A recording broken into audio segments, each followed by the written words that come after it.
Hi, I'm Early. We're the Off-Grid family in Alaska. You can find us at www.offgridalaska.org. I wanted to share a little bit about our lives here in Alaska. We're 3 generations. We have my dad, my husband and I, and our 3 children. And of course, all of our critters that like to run around and follow us everywhere. We came to Alaska almost 3 years ago, and we were looking for something different. We'd already went through the rat race. We had the businesses and working the 60 and 80 hours a week. Didn't want that anymore. Wanted to get back to the way life should be, the basics.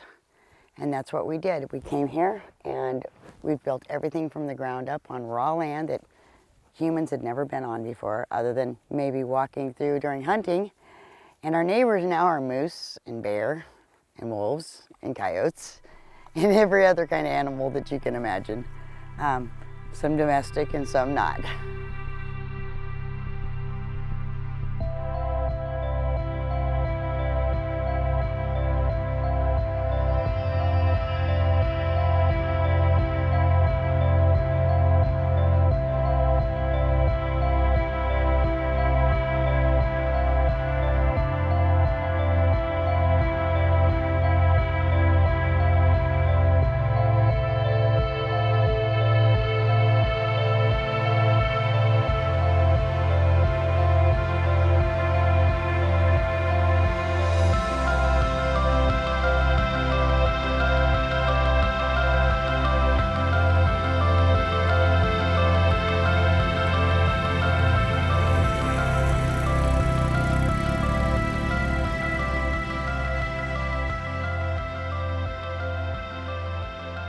We're 3.5 miles off the road system.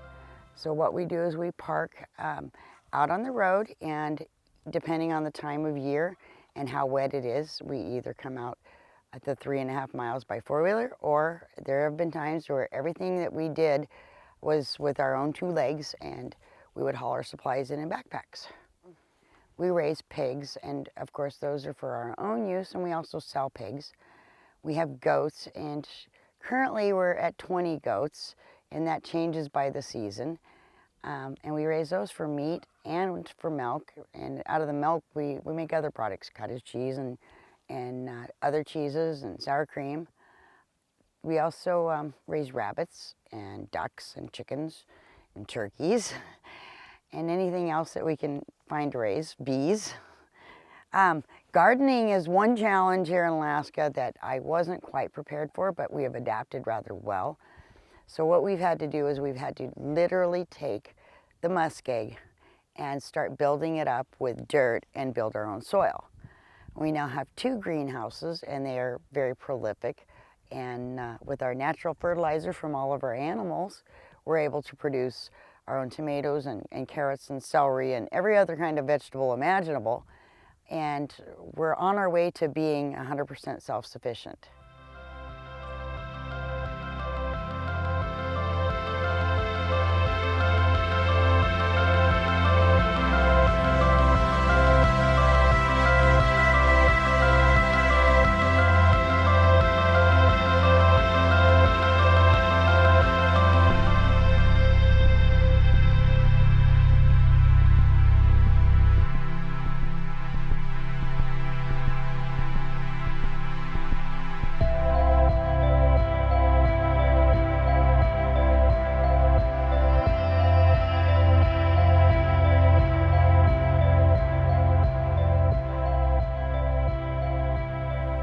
You know, I had a lot of people ask me how I could go from having the fancy house and nice clothes and being able to go and do things, being on the road system.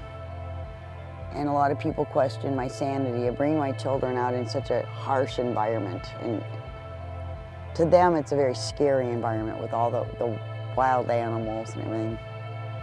And the fact is, we chased that dollar for so long. We didn't find happiness.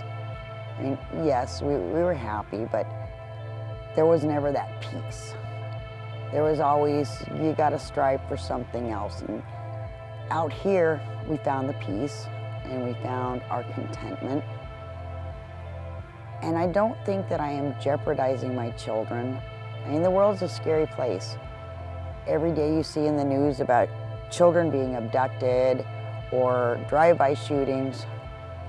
And in my eyes, the outside world's a lot more dangerous place. Humans are not as predictable as the animals are.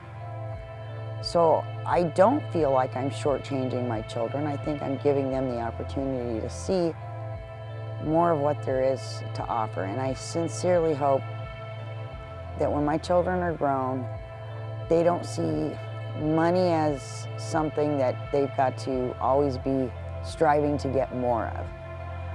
And they don't start getting the mindset of, well, my friends have it or my neighbors have it, I must need it too. I want them to just be able to enjoy where they're at, what they're doing, when they're doing it. Life's too short to always be working for something more. Here, yeah, we work for raising our animals and our feed, but the peace and the contentment and the satisfaction that we get, you can't put a dollar figure on it.